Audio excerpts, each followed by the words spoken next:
You're listening to Civic Media. You can tune into any of our live shows on any radio station across the state with the Civic Media app. Find us in your phone's app store and listen anytime, anywhere. Welcome to Amicus, a law review with Jim Santelle, Civic Media's weekly review and discussion of some of the most significant news stories in the areas of law, government, courts, and the aspiration for justice.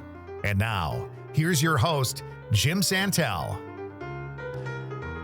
This is Amicus, a law review, and my name is Jim Santelle. I am your host on this broadcast from the stations of Civic Media throughout the state of Wisconsin and beyond. Delighted and honored that you have chosen to spend some portion of this weekend in discussion, in conversation, in review with me of the mission, the purpose of our broadcast, which is, as always, the examination, the reporting, the analysis of the major stories in the areas of rule of law and justice and government. No exception to that ambitious but achievable agenda this weekend.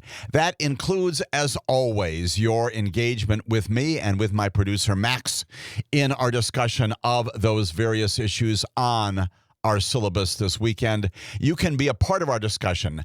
Send a question, pose an inquiry, make a comment to me and to Max about the subjects on our syllabus. You can call in at 855-752-4842. That number, once again, is 855-752-4842. Max always reminds me as well that you can be a part of our discussion, a part of our broadcast, by sending Max and me a note, a question, an inquiry, whatever is on your mind, in the Civic Media Dropbox. Be a part of our discussion this weekend, as always.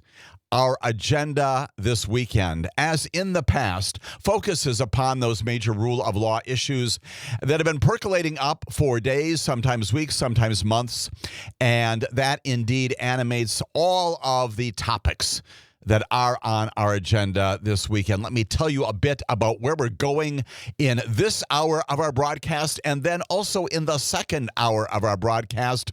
Again, always inviting your participation in our discussion. We're going to begin by talking about the environment and climate change, and two significant things that happened just this past week, one overseas and one right here in the United States of America. We're going to talk about something that the World Court did. They're located at The Hague. We're going to talk about a unanimous decision by the World Court commenting upon the obligation of responsible nations across the planet to address and respond reasonably, rationally, and effectively to the great challenge that climate change presents to all of us in this early portion of the 21st century. We'll talk about the extraordinary language used by the World Court in imposing obligations upon the spirit, the focus, the industry of governments throughout the world to address this issue.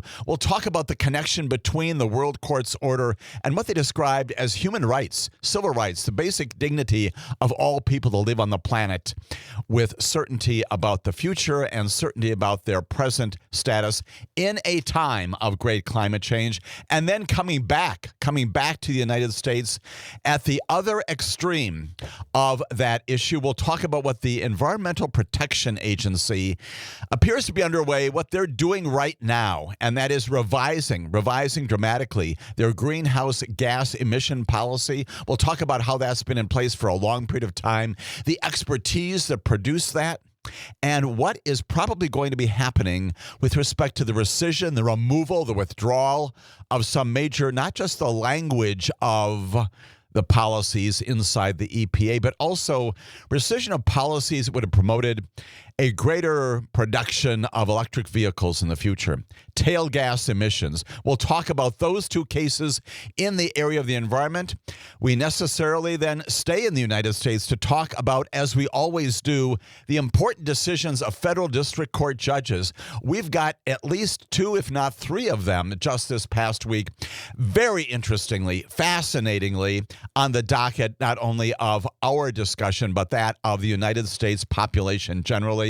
Yes, two of them focusing again on Kilmar Abrego Garcia, the Maryland man improperly, administratively, and erroneously deported, as the government has said, to El Salvador, that high-security, brutal prison there, returned just last month upon a return of an indictment against him in the Middle District of Tennessee, where he remains to this day, facing charges by a grand jury there in Middle Tennessee. We will talk about what happened this past week from the pen of a district court judge who's presiding over that criminal case in Middle Tennessee, and then also virtually simultaneously within 90 minutes or so, an order that judge issued with respect to the release, the custodial status of Abrego Garcia in the custody, not in the custody, in the custody of the government, and the decision then made almost within minutes after that by another judge, and we've talked a lot about her. She's in Maryland. She is presiding over the much related but separate and discrete case. It's a civil case addressing Mr. Abrego Garcia's actual deportation, his immigration status there. She's been working on this case ever since it was filed shortly after his, again, according to the government, erroneous deportation to El Salvador. Fascinating sequence of events and fascinating sequence of orders issued by judges that are going to affect the status of Mr. Abrego Garcia. Is he in prison? Is he detained pre-trial? Is he going to be released? What are the circumstances of that? And what are the conditions under which that may happen? Will, as the Attorney General has promised to us, as she has said brazenly, outrageously, that if somehow Mr. Abrego Garcia is released from custody upon a judicial order while that criminal case is pending, she will direct, and the folks from Homeland Security will direct, that he be reapprehended and deported again out of this country to another nation. She has promised that. And we'll talk about the consequences of all of those actions. Yes, Mr. Kilmar Abrego Garcia's case very much back in the news, affecting the rule of law in America, not just for him. That, of course, is at the top of the list, but also for all of us who are concerned about due process, the role of federal district court judges, and the responses of this government and this Attorney General and this Department of Justice to directives from federal judges, both at the trial court level and also the appellate court level. We'll talk about all of that. We will necessarily then talk, as we always seem to talk, about the United States Supreme Court. We have plainly spent a lot of time on this broadcast in broadcast past talking about many, not all, of those 67 major decisions that the Supreme Court issued in a variety of different areas just this past term. The term continues to this day. Those major so-called merits cases, that is, the cases that have been properly appealed, they've been discussed, they've been briefed, they've been the subject of oral argument and review.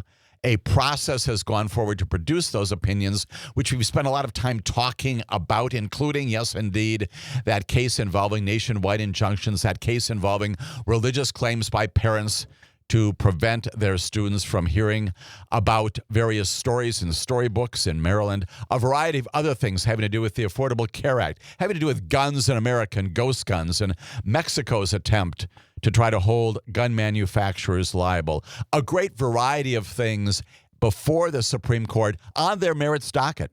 And yet, even in the wake of their issuing those major cases, pretty much concluded at the end of June, they continue to work, prompting an awful lot of people to ask you, me, others, I thought the Supreme Court now was going on vacation for a while, and they plainly are not.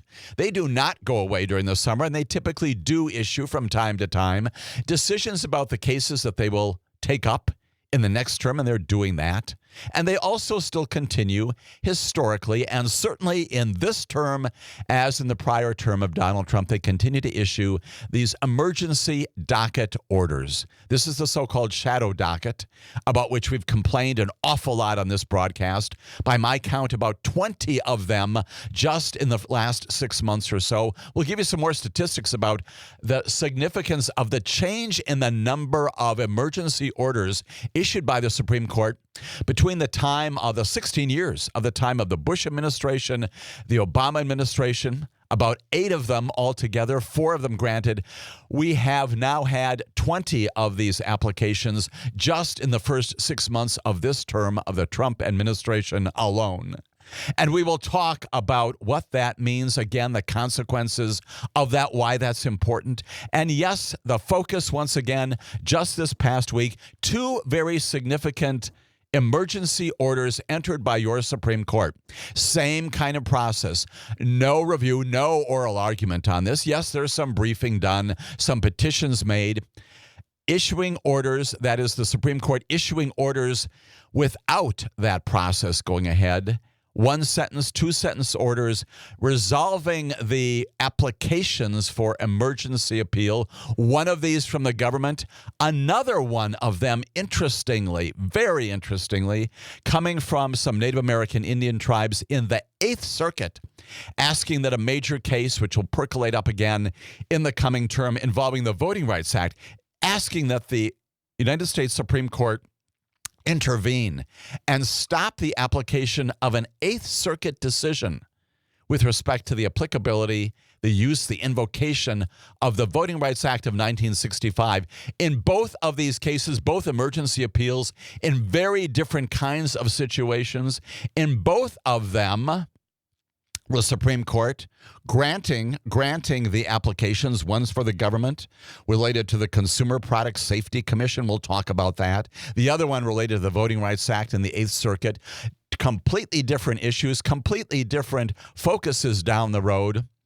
And both of them important not only in their own right. We'll talk about the significance of these decisions coming out of the Supreme Court now and in the future as well.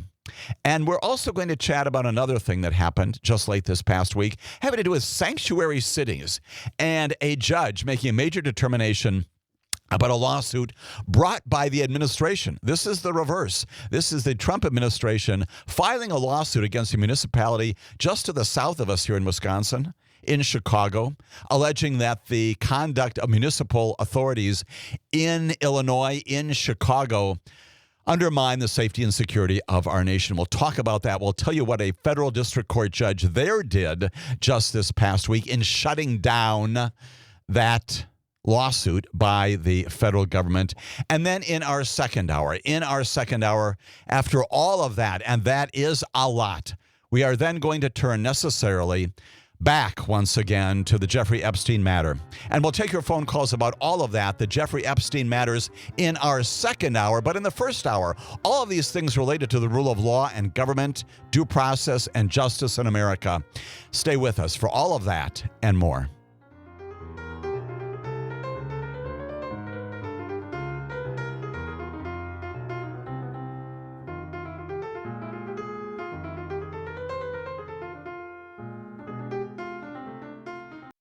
You're listening to Civic Media. Stay up to date on the latest news and information for your local community and Wisconsin by signing up for our free email newsletter. Visit civicmedia.us/email to get started.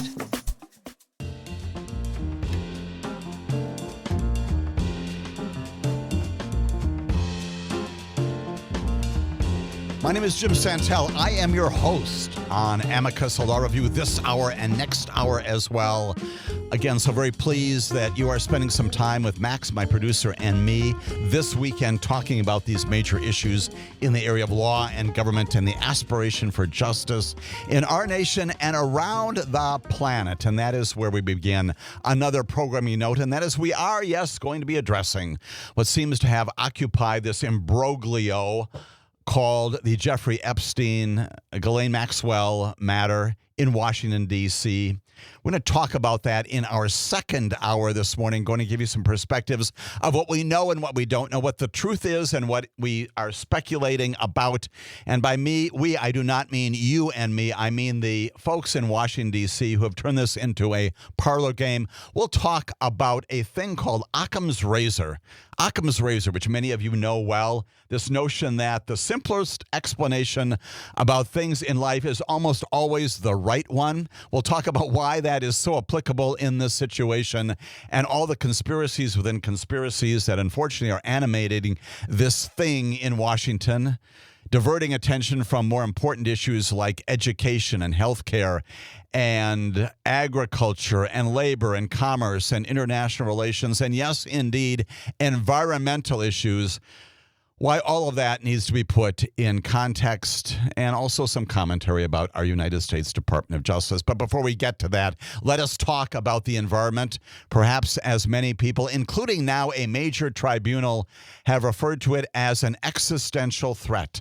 Let's talk first about what happened overseas just this past week in something called the International Court of Justice. It is the United Nations highest court.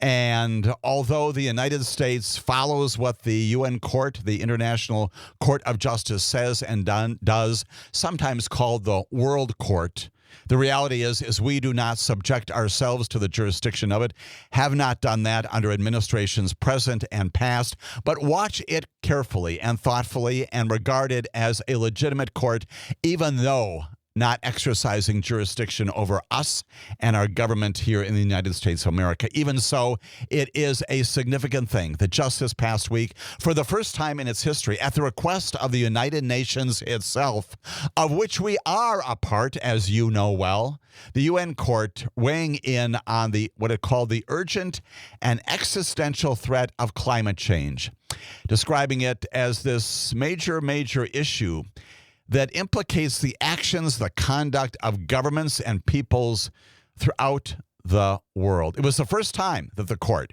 again, United Nations' highest judicial body, has weighed in on climate change.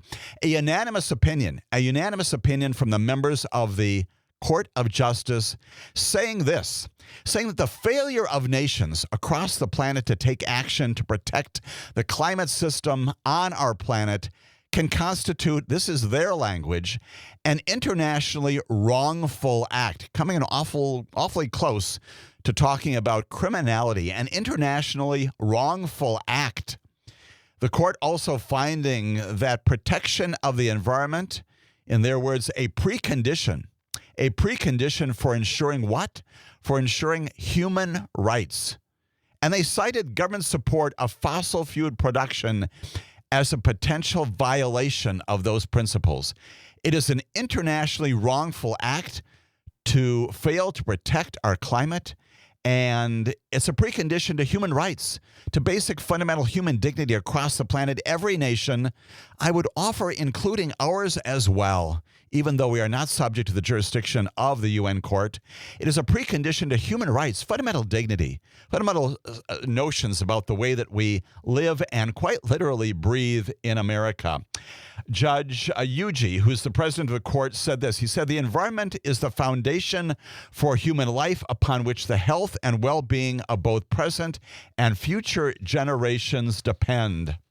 Now, significantly, I know what you're asking, the International Court of Justice, yes, no mechanism to enforce this opinion. It is therefore advisory. It's not binding. It's not compelling on nations.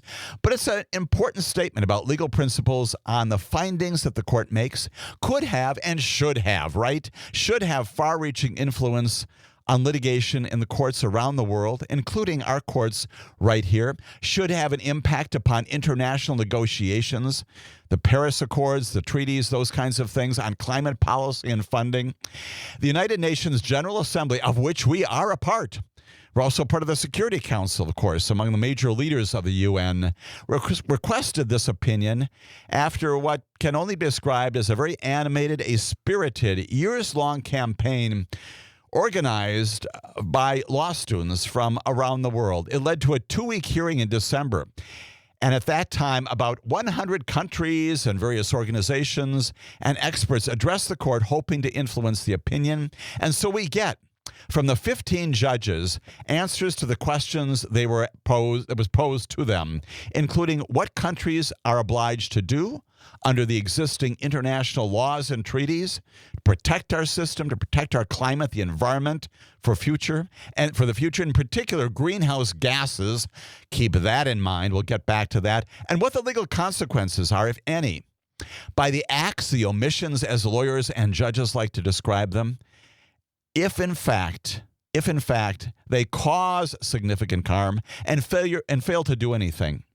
The powerful fossil fuel producers, including the United States and Saudi Arabia, argued before the court that the 2015 Paris Accord, in which nearly all countries agreed to limit greenhouse gases, was sufficient to address climate change, and so arguing no further statements are necessary. Plainly, that was not adopted by the court's 15 judges, and we have instead this statement by them, calling global warming an urgent and existential threat.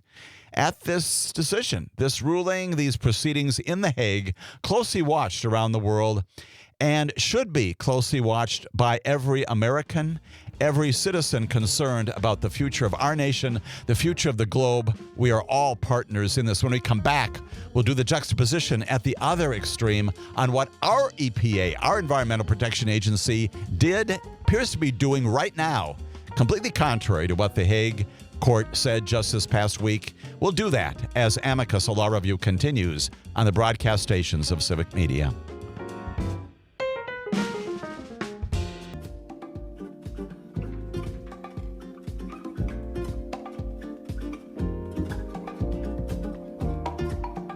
My name is Jim Santelle. This is Amicus, a law review on the broadcast stations of Civic Media. As always, encouraging you to be part of our broadcast. Call me, call Max at 855-752-4842. Be a part of our online studio chat. Send me especially your questions. There are a lot of things to discuss, a lot of things that are head scratchers to all of us. Be a part of our discussion here on Amicus, a law review. Our discussion this weekend, beginning in this first hour of our broadcast, talking about the environment, the subject of a lot of litigation in America at the Supreme Court, at appeals courts, at district courts, state courts, federal courts. It is a significant issue. It is, as the World Court has said, an urgent and existential matter that needs to be addressed. And while the World Court tells nations and their leaders around the face of the planet what it is they're obliged to do, talks about their failure to act as being internationally wrongful, and obliges them to do something as a precondition to human rights. That's the way they spoke about the significance of this case. Even while that is happening this past week at The Hague, overseas, our own government, our own Environmental Protection Agency plainly appears to be heading in the opposite direction. Perhaps not surprisingly, given this administration's lack of focus, lack of commitment, lack of belief in the fundamental thing that scientists tell us, and that's where we begin. The Environmental Protection Agency, as you know, created by a former president, his name Richard Nixon. He was concerned about the future of the planet and the nation and communities locally as well, the way in which we live and breathe and drink water and abide in each other's company. Just this past week, we learned that the Trump administration, inside the EPA, the Environmental Protection Agency, charged with issuing rules and regulations, enforcing the laws of our Congress, enforcing the rules established legitimately, lawfully by the EPA to enact, to execute on what the Congress tells it to do. Trump administration is drafting a plan to repeal, to rescind, to pull back on a fundamental, a core scientific finding that has animated our policy in this country for years. That policy has given the United States government authority to do what? To regulate greenhouse gas emissions and fight climate change. The proposed Environmental Protection Agency rule that's coming up, apparently in process, would rescind, pull back, eliminate a 2009 declaration. What is that all about? It's known as the endangerment finding. Endangerment finding sounds very ominous, and indeed it is. The endangerment finding, a scientifically established concept created by, authored by, the product of people who know what they're talking about, establishing that greenhouse gases like carbon dioxide and methane do in fact endanger human lives. That's what scientists tell us as a part of the scientific method as they work through these issues. That is not just the latest view. That is the current status of the scientific understanding about the reason why we have climate change. That finding, that core finding, that endangerment finding, the foundation, the core, the basis for what? It's the basis for the EPA's the only tool, the exclusive tool that it has to limit the climate pollution from vehicles, power plants, and other industries that collectively are dangerously heating our planet. That's the basis upon which our government can issue rules and regulations with respect to vehicles and power plants and other industries out there that are producing these gases that change our lives. The EPA proposal, which is probably going to be made public in the next several days, calls for rescinding those limits on what? Tailpipe emissions. Those tailpipe emissions standards, restrictions, were designed to encourage automakers, we know who they are out there, to build and sell more electric vehicles as one of the important ways of addressing climate pollution, greenhouse gas pollution in America. The regulations, again, the basis of the endangerment finding derived from the endangerment finding, a fundamental part of administrations past to move the country away from these gasoline-powered vehicles that, again, a majority of us drive. Transportation sector, of course, is the largest source of greenhouse gas emissions in the United States of America. The EPA apparently intends to argue that imposing climate regulations on automakers poses the real harm, the real actual harm to human health, because it will lead to higher prices and reduced consumer choice. And that apparently is what's animating this apparent rescission of this major doctrine, this set of rules, removing this endangerment finding that, again, gives the EPA, our government, the capacity to impose rules that promise or at least anticipate a cleaner future.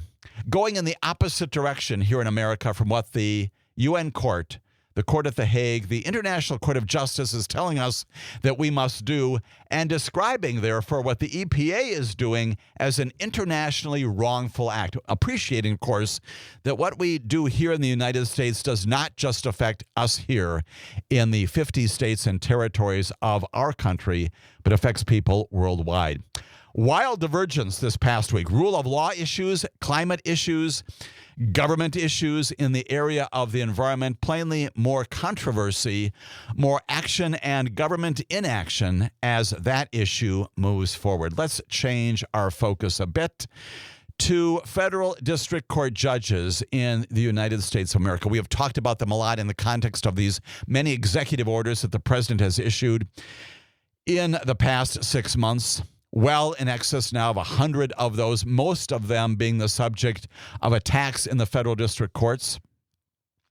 And we have chatted about a lot of those. Most of the federal judges taking those up have been finding variously that the executive orders are unconstitutional, that they cannot stand, subject to appeal, subject to the Supreme Court review, which we will also get to. But we've also been talking about the work of federal district court judges and appellate court judges, and yes, indeed, the Supreme Court when it comes to this deportation issue, the immigration issue, the deportations of people, some of whom are subject indeed to deportation. The questions are due process afforded to them. Some of them not afforded, many of them not afforded due process in terms of their arrests, their deportations, their movements without due process to other nations. And that has included a man named Kilmar Abrego Garcia. You know his name well. He is probably the one among the hundreds of deportees in this category of immigration focus. He is the one whose name you know best. Who is he? Well, you know that in March of this past year, he was detained. He was deported to this brutal high-security prison in El Salvador, along with about 200 and almost 248 others, absent due process protections mandated by Congress and mandated also by the judges, at least one of them, her name is Paula Zinnes, arguably 2 or 3 others, who are saying you need to afford these people due process before you arrest them, detain them. And it may well be at the end of that process that they are not only deportable, but should be deported. And so we're not quabbling with you about the decision ultimately to remove them from our nation, but requiring that you do this according to a due process regime. Abrego Garcia remained in that prison, as you know, with great controversy for many weeks And during that time period, the government said that we cannot return him. He is there, even though the government early on said this was an administrative error. He should not have been deported, a subject brought to the attention of the federal district court Judge Zinnes, and she demanding, therefore, that he be brought back to this country. Doesn't happen until our Attorney General announces in June, just last month, that lo and behold, a federal grand jury in the Middle District of Tennessee, has returned a federal grand jury indictment, charging him in 2 counts with the illegal, unlawful transportation of undocumented people, illegal aliens, as the grand jury indictment says.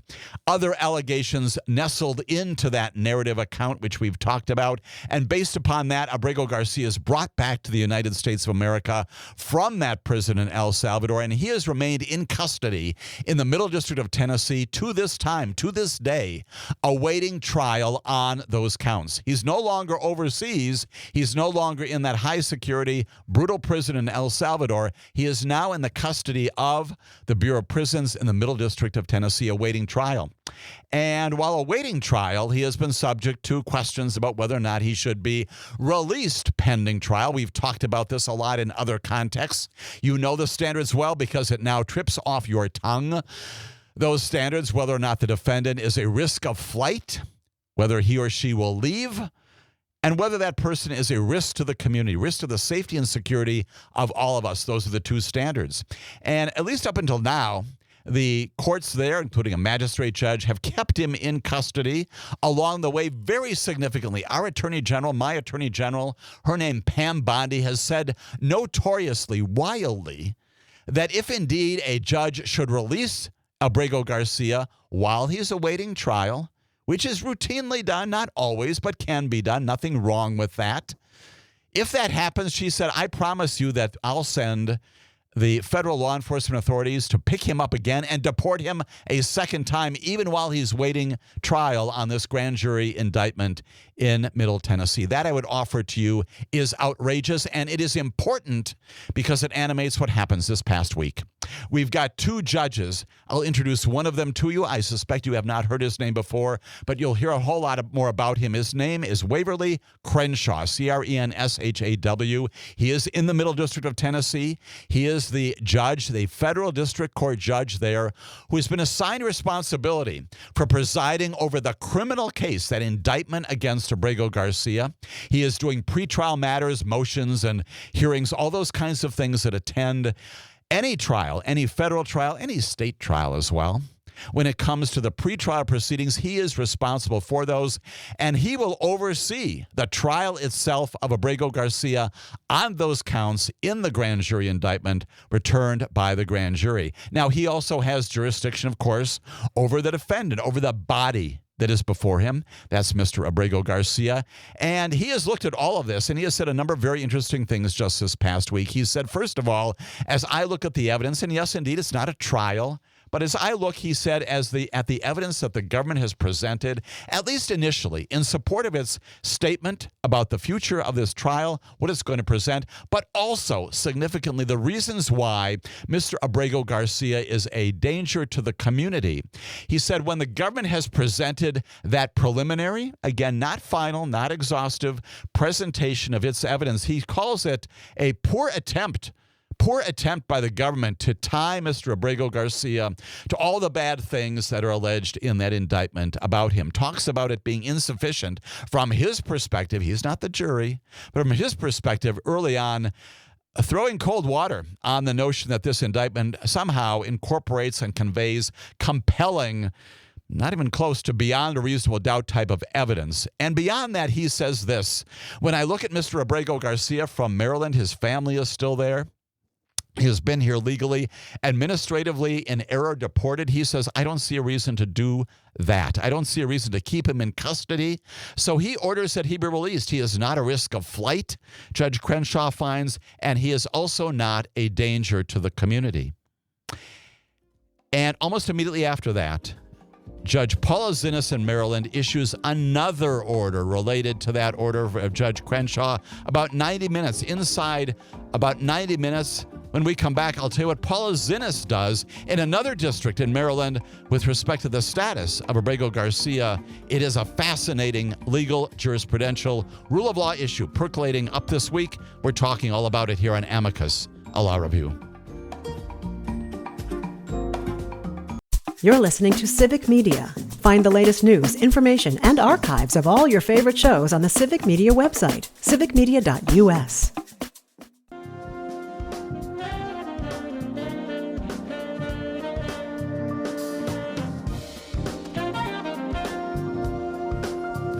This is Amicus, a law review. My name is Jim Santelle. We are in the first hour of our 2-hour broadcast this weekend. We are necessarily, importantly, revisiting some significant developments in this immigration deportation indictment case involving Kilmar Abrego Garcia. He is still in custody in the Middle District of Tennessee, awaiting trial on a 2-count indictment coming out of a grand jury there involving the illegal transportation of undocumented persons. Just this past week, the judge who's presiding over that matter, pretrial and ultimately trial, his name Waverly Crenshaw, issues an order directing that Mr. Abrego Garcia be released, not only because the evidence at least presented to this point by the government does not compel a finding that he is a risk to the community, and suggesting the judge does, that even the underlying evidence is a pretty poor attempt to establish criminality here. So Judge Crenshaw says he needs to be released. And of course, this all happens in the midst of these threats by our United States government that if indeed he is released, he will be apprehended once again and deported again. The case against him dismissed, and will deport him again, says my attorney general. Well, that prompts action by another district judge. You know her well. Her name is Paula Zinnes. She has been frustrated, an understatement of wild dimension, with the conduct of attorneys in front of her. She is handling the immigration case, not the criminal case. The immigration case pending in front of her, challenging Mr. Abrego Garcia's deportation, his status generally. And she, within minutes of Judge Crenshaw's decision to release Mr. Abrego Garcia, she issues another order. And she, in her order, bars federal immigration authorities from immediately taking Mr. Abrego Garcia into custody when he's released from Tennessee. In other words, you can release him, but federal government, you keep your hands off of him. The order restored him to the legal situation that Mr. Abrego Garcia would have been in before he was arrested in Maryland on March 12th and sent to El Salvador a few days after that. In her measure, she tells, again, the federal authorities, don't you dare pick him up. I'm directing you as a federal judge that you do not have the authority to take him again, arrest him again, deport him again, as the administration has indicated it will do. She's also ordered that the government begin any new removal proceedings against Mr. Abrego Garcia in Maryland. If you want to go down that road, a whole new proceeding has to be initiated. The judge also ordering the administration to provide Abrego Garcia and his lawyers with a warning of at least 3 business days if their purpose is indeed to start the process of seeking his expulsion to a country other than El Salvador. Along the way, as she has done before, we're back at it. The judge once again says that the department has acted badly, wildly badly, in its disposition of this case. Her order was issued again about 2 weeks after she excoriated government attorneys in her court at a hearing for having, she said, destroyed the traditional bonds of trust that courts typically afford government lawyers. And that is true. It's not a complete deference, but it's some trust that if indeed government lawyers come before you on a search warrant and representations made in open court on applications for the discovery of evidence, there is an assumption that the government lawyers are true and genuine and that they have integrity. She has said that has been destroyed. She accused the government lawyers of defiance and foot dragging in complying with her initial decision handed down in April to facilitate Abrego Garcia's release from custody in El Salvador. That recalcitrance, she said, is at the heart of a request made by Abrego Garcia's lawyers to bring sanctions against Trump officials. She rebuked the administration for the way in which it brought Mr. Abrego Garcia back to the United States after having charged him in Nashville. Now, what is the status of all this? 2 court orders effectively releasing him and also saying, don't you dare deport him as you promised to do. It is fascinating in terms of the judicial interaction in these 2 districts, effectively telling the government that if he is released, he is not to be deported. And oh, by the way, if you want to go down that road, you've got to start an entirely new proceeding. That is the joint effect of the orders issued by Judge Waverly Crenshaw and by Judge Paula Zinnes in Middle Tennessee and in Maryland, respectively. Now, why is this important? Well, Mr. Garcia is still in custody right now. And that is because of the concern about what your Department of Justice says about what happens if he's released. And both parties, the government and Mr. Garcia, both have wisely said, until we can ensure that nothing bad happens here, and bad I mean things that are contrary to the orders of these judges, we need to stay on that release. And so he is still in custody. His lawyers plainly in consultation, we're not privy to those, nor should we be, about how we go effectively implementing these orders. What are we going to do? And the government lawyers, of course, have an interest also. They should have an interest on your behalf and mine in ensuring compliance with what courts say that they need to do. And so while all of this is straightened out, the defendant himself, the former deportee, Mr. Kilmar Abrego Garcia, remains in custody, but he now has in his hand 2 very important orders from federal judges that say upon his release, he can return to Maryland, and upon his return to Maryland, he is not to be redeported. He will have to return at some point to the Middle District of Tennessee to face that trial in front of Judge Crenshaw. And yes, indeed, the immigration proceedings before Judge, those have to proceed as well. Neither one of these cases is dismissed, but his custody will no longer be in that of the Bureau of Prisons and the U.S. Marshals Service. All of that happening just this past week. Terrifically interesting and not dispositive, but important issues. Of course, the government itself saying that we're going to respond dramatically to this. An Assistant Secretary of Homeland Security saying that Abrego Garcia will never walk America's streets again, calling outrageous, lawless, and insane the decisions by these judges. She says that their orders plainly are not to be followed. And that, of course, undermining the rule of law in America. When we come back, we'll talk about the United States Supreme Court, another institution of the rule of law, when Amicus, a law review, continues. Welcome to Amicus, a law review with Jim Santelle, Civic Media's weekly review and discussion of some of the most significant news stories in the areas of law, government, courts, and the aspiration for justice. And now, here's your host, Jim Santelle. This is Amicus, a law review. My name is Jim Santelle. Welcome to this, the second hour of our weekend broadcast, all things related to justice and government and the rule of law. Necessarily in this, the second hour of our broadcast, talking about the United States Supreme Court, some things that it has done just this past week. An awful lot of you saying, wait, I thought they were done issuing those major opinions, those 67 cases, rulings of its merits docket in this 2024-2025 term. And indeed, they are done. We will talk more about the implications of those as we have done in the past. They continue to invoke, however, their emergency docket processes. This is the so-called shadow docket about which we have spoken an awful lot in the past. We're going to spend some time talking again about the reasons why this is problematic, the reasons why this is such a change in our recent historical practice with respect to the receipt, the filing, the action on administrative requests for immediate action by a Supreme Court. And we'll begin with a little bit of history of recent times, and that, as you may recall well, as the Supreme Court has issued various orders on about 40, count them, 40 different cases, different kinds of things of recent months. Among those, the decisions that it has made permitting the president to remove some leaders, some commissioners of major entities like the Merit Systems Protection Board.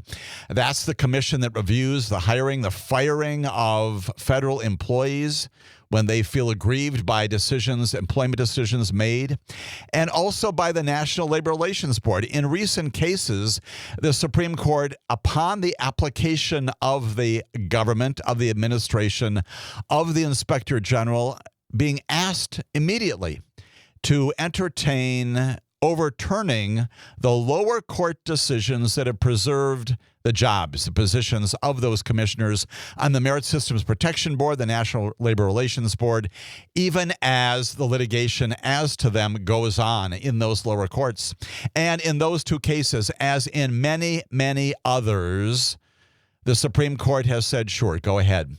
You can remove those commissioners.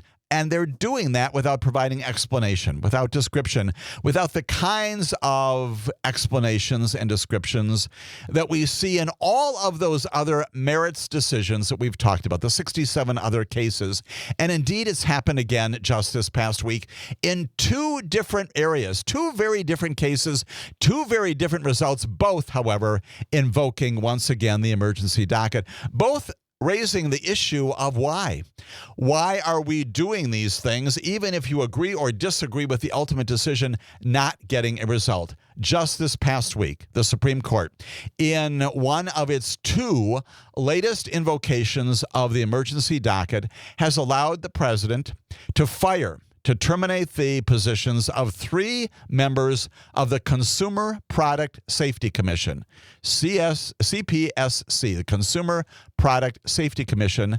That's a 5-member group that monitors things like household goods, things in your kitchen, your bathrooms, in your garages, electronics, all sorts of appliances, things your children play with, their cribs, their toys, all kinds of things. You know them well.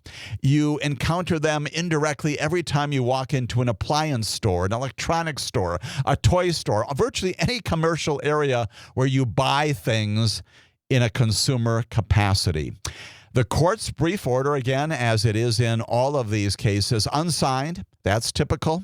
We don't know exactly who said what, but we do know in this case, as always, that there are 3 other members of the Supreme Court, not among the 6 who said, yes, go ahead and fire these commissioners. 3 of them dissenting. We know who they are. They're Elena Kagan, Ketanji Brown Jackson, and Sonia Sotomayor.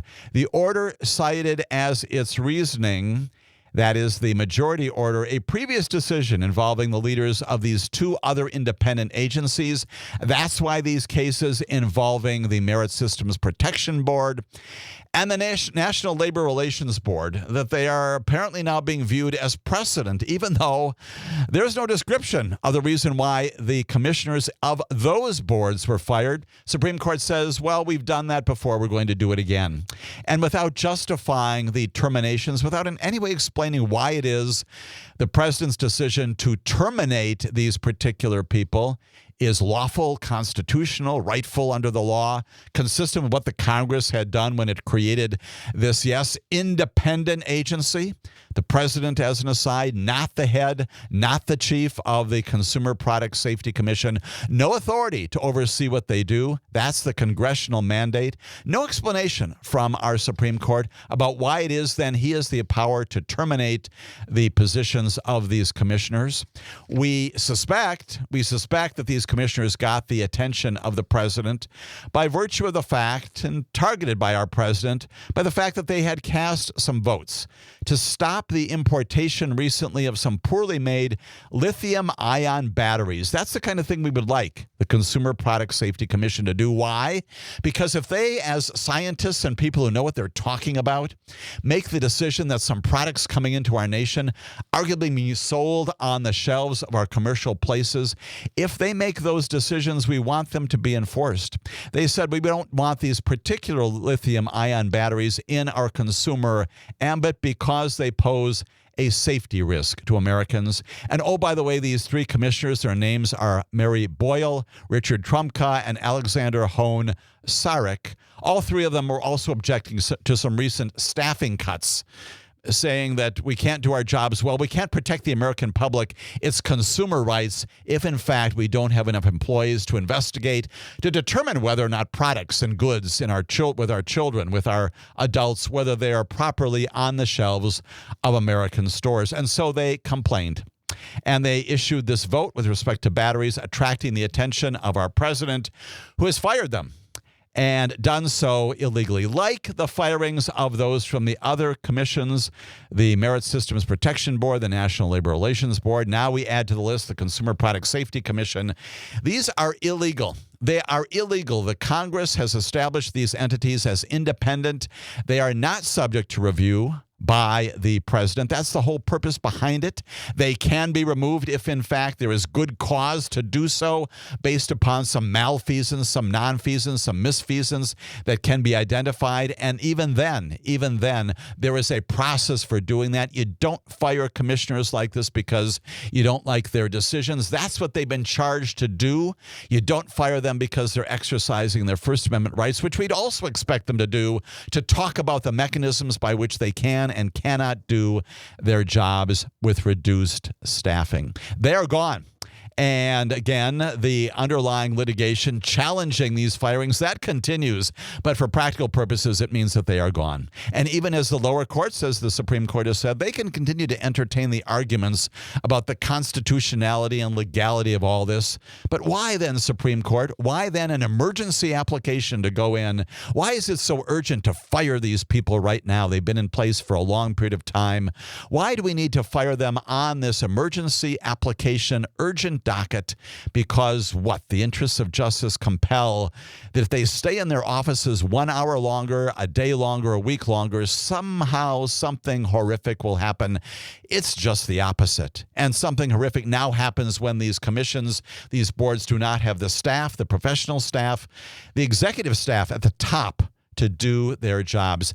Another invocation of the emergency docket, the shadow docket, because we're not getting explanations about why the Supreme Court is doing these things.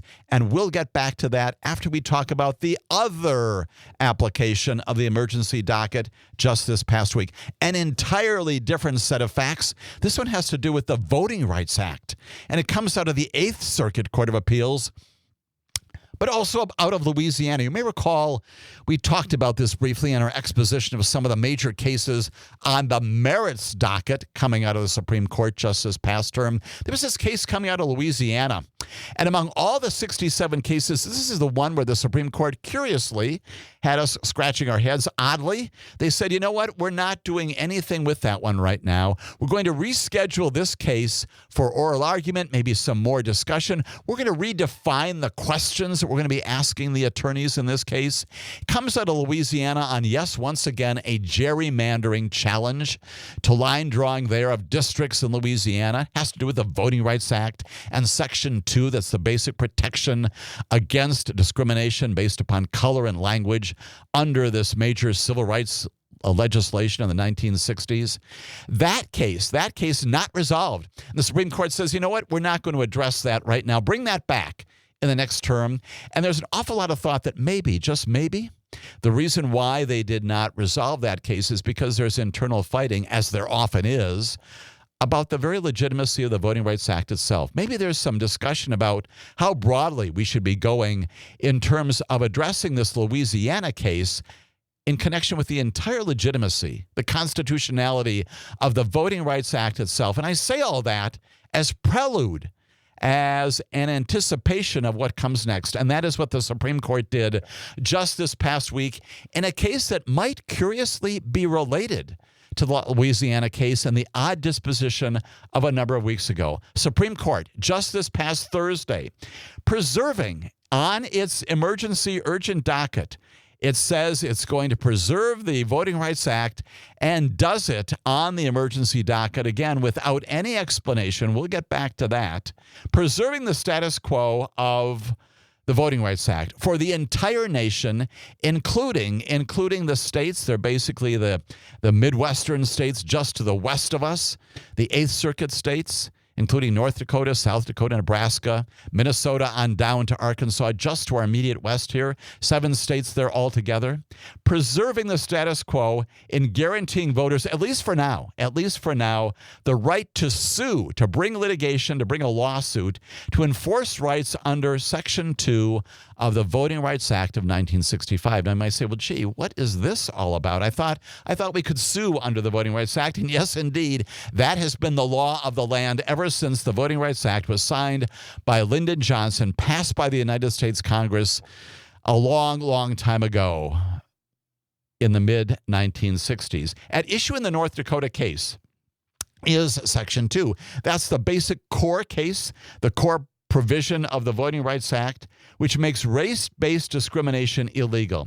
Signed again into law by President Lyndon Johnson, prohibiting discriminatory practices like literacy tests and poll taxes, other things like that would disenfranchise voters of color in America. When we come back, I'll tell you what exactly this 8th Circuit case is all about and what it is that the Supreme Court did on its emergency docket, at least for now, to preserve the Voting Rights Act in America. All that as our broadcast continues.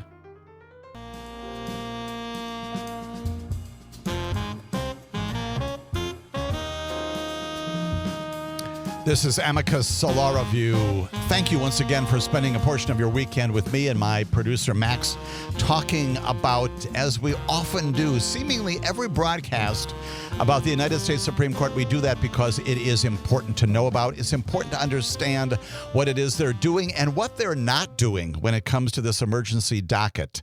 We know that the Supreme Court, again, just this past week, permitted the president to terminate the status, the employment of some commissioners of the Consumer Product Safety Commission. That being done without any explanation, no justification, no explanation for why it is. The president, with no authority to do that, nonetheless can go ahead and do just that. We've got this other case coming out of the 8th Circuit Court of Appeals, and it also is the subject of disposition, not without dissent in the Supreme Court, by the Supreme Court pursuant to its emergency docket. The North Dakota case began in 2021. This is the one in the 8th Circuit Court of Appeals.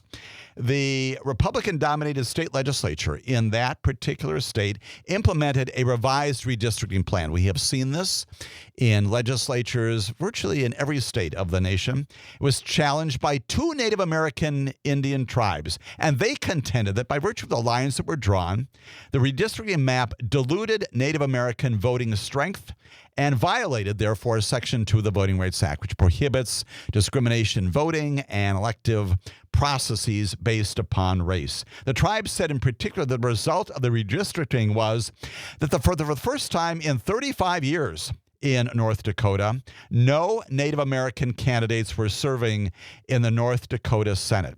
Now, that's where it just begins. That's where the litigation begins. Federal District Court initially sides with the tribes. It blocks the enforcement of the map and sets a deadline for the legislature to come back with a better map. When that deadline is passed, the district court requires the state to implement a new map endorsed by the Native American tribes that corrects the problem. And that results in the election of 1 Native American state senator and 2 members of the state House of Representatives. All of that gets appealed to the appellate court there, and they argue not only that the underlying decision by the district court is wrong, but also interesting, and here's the rub, that the individuals, the Native American tribes in particular, who have standing, don't have the right to sue the government in the first place, don't have the right to sue over alleged violations of the Voting Rights Act. The Eighth Circuit, believe it or not, agrees with that. And what's this all about? Well, it's been out there for a while against one of these fringe theories that it finds no support in the legislative history of the Voting Rights Act way back in 1965, in the history of the enforcement of the Voting Rights Act. But it basically says that only the United States government, only the Attorney General, the Civil Rights Division of the Department of Justice, only the government can sue for remedies under Section 2 of the Voting Rights Act. Private parties cannot do it. Private entities, individuals, out of luck, cannot go into court. And that theory, although it's been out there, has got no support. Other courts have addressed this and summarily dismissed it because they have said that, no, the language of the Voting Rights Act clearly contemplates private causes of action. Individuals who are not the government can sue. They have done it. It is significant to note that the great majority of cases brought under the Voting Rights Act are done by private parties, individuals, and entities. Absent their involvement, absent their participation, their work in this area, there would not be a jurisprudence under the Voting Rights Act. And so this has been roundly dismissed until recently, when it gets to the Eighth Circuit Court of Appeals. The Eighth Circuit Court of Appeals agrees with the government there in North Dakota, and citing its own previous ruling in 2023, says that the Native American tribes are not empowered by the statute, do not have the authority under the Voting Rights Act to sue. Only the government can do that. They're not here in this case, therefore the case cannot go ahead. No right to vindicate the basic provisions of Section 2 of the Voting Rights Act. The tribes then go to the Supreme Court and ask them to block this standalone, this separate decision from the Eighth Circuit Court of Appeals for the first time at an appellate level, says you've got no right to sue under the Voting Rights Act. Get rid of this. Tell the Eighth Circuit, the tribes say, tell the Eighth Circuit to stand down. Don't do this. They contend that if the court doesn't intervene, the state could kick out of office those duly elected tribe members who are there by virtue of a map that came out of the very litigation that produced this kind of result. And so the results are important practically, not only in that state, North Dakota, but also throughout the Eighth Circuit and arguably throughout the country. Because if this notion, this doctrine says that only individuals who are in the Department of Justice, only lawyers who are commissioned by the Department of Justice can sue, nobody else can sue, that brings a close to this litigation and, frankly, the great majority of the other pieces of litigation around the country that enforce voting rights in America. So what does the Supreme Court do this past week? Once again, here it invokes its emergency docket. Doesn't tell us, again, why it does that. But a majority of the Supreme Court, we know it's 6-3. It's not the normal consortium, if you will, that we anticipate here. The Supreme Court does say, it intervenes in this case and says, at least temporarily, we're going to tell the Eighth Circuit to stand down. Temporarily, the rights of individual voters to bring these vote dilution actions are enforced. They're going to remain in place. The law, which has been in this nation's courts and in our country ever since 1965, remains in place. The Supreme Court does that this past week, effectively overturning for now what the Eighth Circuit has done, but does it on its emergency docket. And in this case, again, you're maybe saying, well, gee, that's a good result. It is a good result for those of us, I'd like to think all of us, of any party, any persuasion, who are committed to voting rights in America and committed to the fundamental focuses of the Voting Rights Act. When we come back, we'll tell you about the implications of that, and then we're going to take some callers who are part of our discussion here on Amicus, a law review.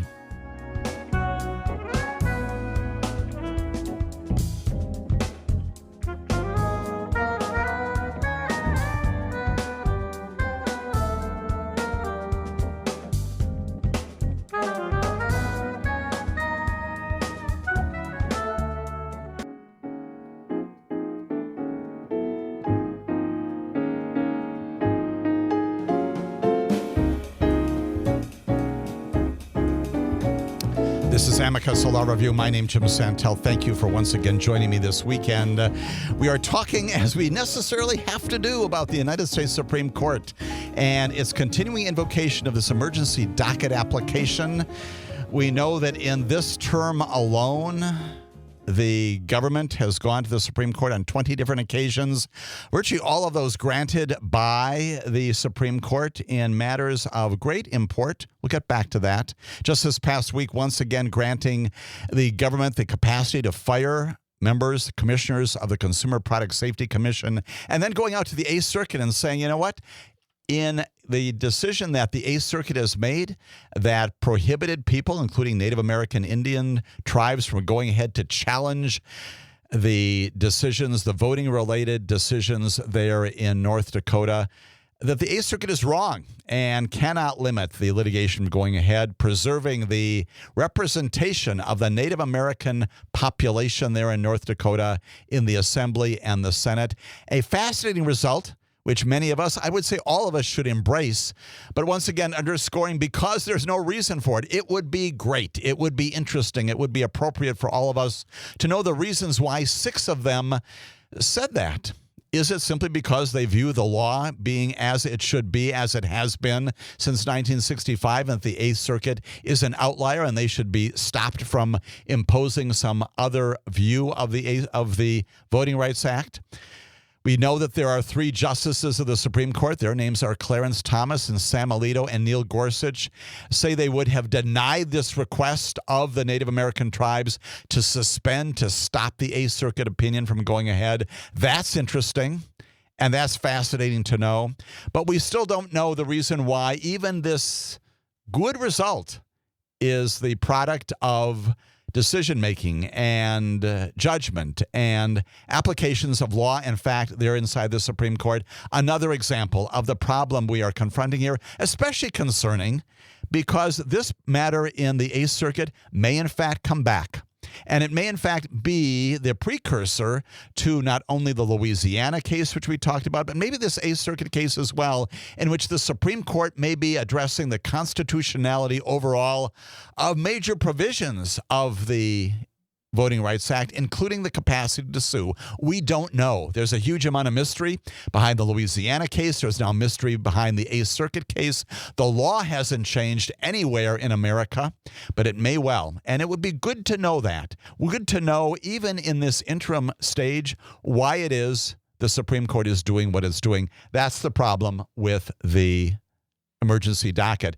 The shadow docket does not permit this process in briefing, argument, other issues presentation in the public domain from going ahead. It frequently involves these major issues of great import, right? We know that the Supreme Court has recently done things like revoking legal protections for about 1 million immigrants in this country, dismissing thousands of federal employees, barring transgender individuals from the military service, replacing leaders of these independent agencies, many other measures out there, doing major things. They're big ticket items, and we're not getting explanations about those. It also changes our language, does it not? What does urgent mean anymore? What does immediate mean? Why does these things have to be done so quickly when in fact they've been in place for, in some cases, decades, if not longer? And now all of a sudden, for reasons that are not explained by the petitioner, the government, why is it that suddenly we need to have these actions undertaken? We understand coming out of the Eighth Circuit the reason there, and that's exposed by the petition. That doesn't come from the Department of Justice, but comes from the lawyers of the Native American tribes. And they say, yes, indeed, we need to ensure that the Voting Rights Act is enforced. That's the kind of clarity we would like to have when it comes to understanding the urgency and immediacy of all of these other situations. Typically, these decisions produced without any attribution of individuals. We get some numbers. We get some dissenters, as we have in some of these cases, writing 15, 18, 19-page dissents, explaining why, as we saw again this past week, the Supreme Court is doing things that are contrary to what the Congress has commissioned, contrary to our basic principles about how government works. All of that is what the fuss about the shadow docket is all about. It's the reason why it's so much more than fuss. And yet it continues. We have had 20 applications by the government just this past term.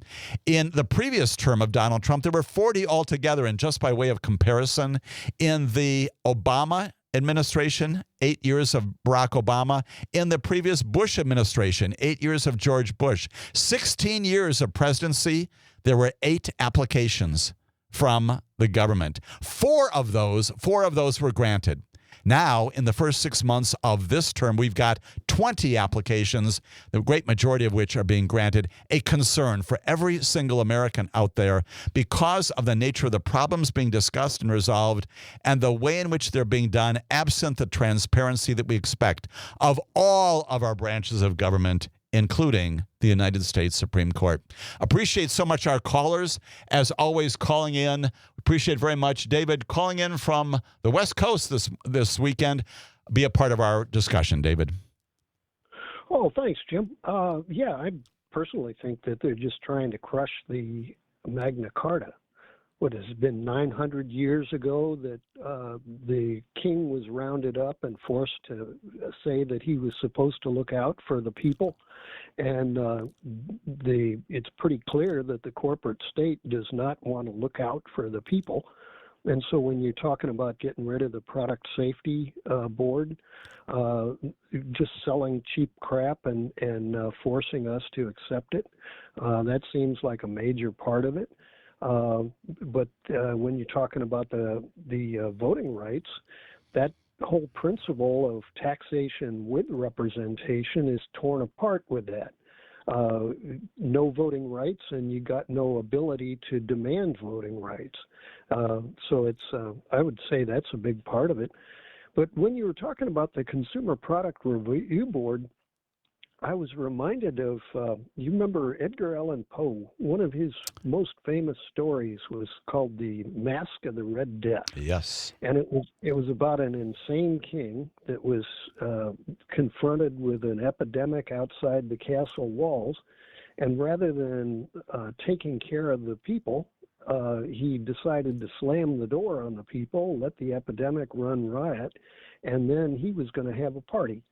And that party then, Mask of the Red Death, shows up at his party and kills him and the rest of the party goers. So the whole principle of the Product Safety Board is about that we've got not only epidemics, but we've got exploding batteries, and he's going to say that it's good to have exploding batteries, let the market forces deal with it later. That's just crazy. Right. So, and it's doing it, David could not agree more, doing it in a context that is plainly illegal, right? He doesn't have the authority to do all this. Your point is a very important one, which is, of course, that by doing this, you're also not just doing something inside the Beltway in Washington, you're also compromising our safety and security. That's how important these issues are. That's why the Supreme Court should also tell us about the reason why we're letting him do this. It's the reason why we need to have the reemergence of law. Appreciate the Edgar Allan Poe invocation, David, very much. Appreciate the comment generally. And I also note that Mark has also sent a note into Max and me commenting on the same kinds of things. Trump administration doing some things that are plainly contrary, not just to our Constitution, our laws, but also the very reasons why we have a nation, talking about the Declaration of Independence, the reason why the founders were so troubled and angry and finally overthrew the king and said, no, you can't do these things without authority. Mark, appreciate your comment sent to Max and me as well. David, appreciate so very much your insight and perspective as a part of our discussion too. And we're also hearing this morning from Jack, calling in from Merrimack. Jack, thank you for being a part of our broadcast. Thanks for taking my call, Jim. This isn't why I really called, but first of all, this shadow docket stuff's got to stop. It does. My personal opinion for the court using it is that there is no real basis for many of these decisions. So the extreme majority doesn't even want to try to twist the laws and Constitution to give an explanation for those decisions. That's, I think, what this is all about. But like I said, that isn't why I called. And it has to do with your first caller as well. I hear the term unelected, faceless bureaucrats a lot lately. Right. Regarding civil servant regulators in our government. people need to understand these bureaucrats are, they're not personally elected, but they're authorized by Congress and legislation signed by the president, and even in most cases deemed legal by the Supreme Court. And most, if not all, of those currently serving, and that's what they do. They serve the public. They're heavily vetted. They're almost all experienced. Yes. Have to pass serious exams to enter the profession. And I know, because I've taken some of those exams. I've got a master's degree in science. I've been offered a job in that field, and though I didn't accept it. These people are the ones, they look at practical issues, job safety, regulations based on experience, real world data. They look at the science of pharmaceuticals, decide whether the drugs are safe and effective. You know the story on this. The only people who disparagingly call these public servants, and that's what they are, they're servants, faceless bureaucrats, they're people that have an axe to bear, to grind, because one particular regulation or maybe a couple affected them, and it cut down slightly their usually huge profits. The majority of these decisions are definitely not political decisions. They're not. The whole idea of civil service. Exactly. If you want to, one last comment, and that is, if you want to see what America would be like without some of these bureaucrats, I suggest that people read a book called The Poison Squad by Deborah Blum. It's about the establishment of the FDA, basically. The Food and Drug Administration, right? Right, exactly. Yes. Another one of those independent commissions designed to keep us safe and secure, Jack, right? Right. What is the name of the book once again? The Poison Squad. The Poison Squad. Deborah Blum. Yeah, Deborah Blum, B-L-U-M. It's a real eye-opener. It takes place around the turn of the last century. I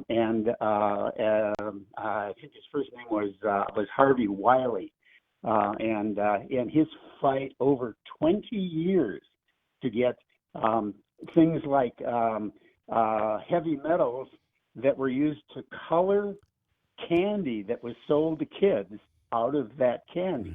They were used because those colors are very bright colors, and we've established safety regulations for things like that. It just goes on and on. Another great example of as you say, Jack, government not intruding in an inappropriate way.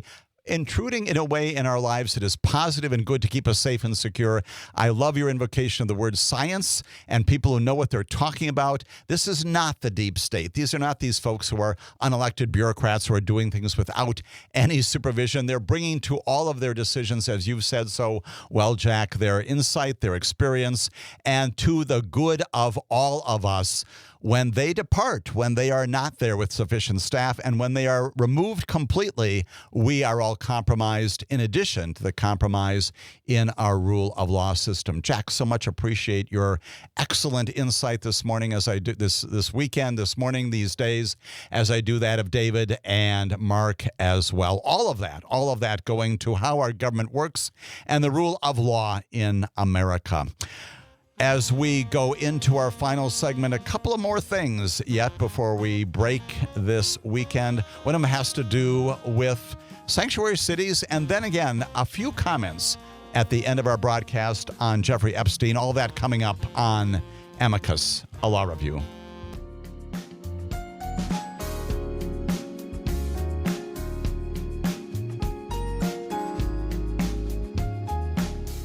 This is Amicus, a law review. This, the last segment of our 2-hour broadcast. Appreciating so much our callers, those who send in comments as well. We digest them all. You add to the richness and vitality of our discussion. More of that in the future. Always invited here in the broadcast stations of Civic Media. Before we conclude this weekend's broadcast, 2 other matters on our agenda, one of them related to sanctuary cities. 2 things, 2 different jurisdictions. We note that just this past week, on Thursday, the Justice Department, yes, the Attorney General, has filed a lawsuit against Mayor Eric Adams, claiming that New York City, for which he is still in control, at least as the mayor, he is thwarting, according to the Trump administration, their enforcement immigration laws. Interesting that, once again, the Trump administration apparently at odds with Eric Adams based upon immigration issues. 37-page lawsuit filed in the federal district court in Brooklyn. And that says that the city's policies advanced by Eric Adams violate the supremacy clause of the Constitution. What does that do? You know that well. It gives federal laws precedence, supremacy, quite literally, over state laws. And the lawsuit names the city council, names the mayor, names the police department, commissioners as defendants. Again, the latest action by the Trump administration against these so-called sanctuary jurisdictions, which, depending upon how you define them, depending upon how particular municipalities may adopt resolutions to support the concept, they limit cooperation between local law enforcement and federal immigration authorities, and therefore provide, if you will, sanctuary, with a small s, maybe in quotes as well, for those people who are seeking immigration protection. That filed again just this past week. The administration now again at odds with Eric Adams, briefly in community with him. At the time, actually even dismissing the criminal case against him, presumably because they wanted his cooperation with respect to immigration issues. Now, once again, we're back at odds with each other. And it underscores the nature of the reason why you don't dismiss criminal cases for reasons other than the strength of the law and the facts underneath it. Now we've got another lawsuit between Eric Adams, the city of New York, and this administration about immigration. It's back again, and it comes in the wake of another lawsuit that was in the news just this past week. Federal judge in Illinois, the judge there is Lindsay Jenkins, wrote that the Justice Department's lawsuit, in which the Justice Department had argued that state and local officials there in Chicago and in other places in that area were violating the Constitution by enforcing, again, the same kind of thing, sanctuary measures that limit cooperation with immigration agents. This particular lawsuit in Illinois begun in the early days of the Trump administration. And once again, it's challenging the immigration policies of what is one of the strongest democratically led jurisdictions in the country. The Illinois lawsuit that has now been dismissed by Judge Jenkins in the federal court named as defendants the governor, the Chicago's mayor, the police superintendent, the Cook County board president, and the sheriff. All of that now dismissed, certainly attracting the attention of the Department of Justice that had litigated that case in the federal district court there in Illinois. The judge finding that this challenge to the Illinois sanctuary measures cannot stand, that the government, that the Department of Justice had failed to show a violation of federal law. Certainly some precedent, admittedly in a different district, certainly some precedent when it comes to that movement forward of the recently filed new lawsuit in the Southern District of New York against Eric Adams. Same basic claims there in New York City. It is a lot. It is complicated. And the beat goes on when it comes to these kinds of sparring between municipal authorities and federal authorities. All of that inside the rule of law. Sparring also, indeed, the catchword of the day in connection with the Jeffrey Epstein matter. I'm going to throw out another word to describe this imbroglio, which is the Jeffrey Epstein matter. It is indeed extremely confusing and complicated and downright embarrassing. And that concept is Occam's razor. Occam's razor. We'll get back to that in just a moment or so. Two legal things, which I seem to do a lot of here in the closing moments of our broadcast. And one of them is in connection with something we predicted, which is the federal district court judge who had before her that request of this administration to release the grand jury documents, the materials here. Her name is Robin Rosenberg. She's in the Southern District of Florida. She said no. That, as we said last week, Rule 6C, the rules and standards for doing this, do not support that.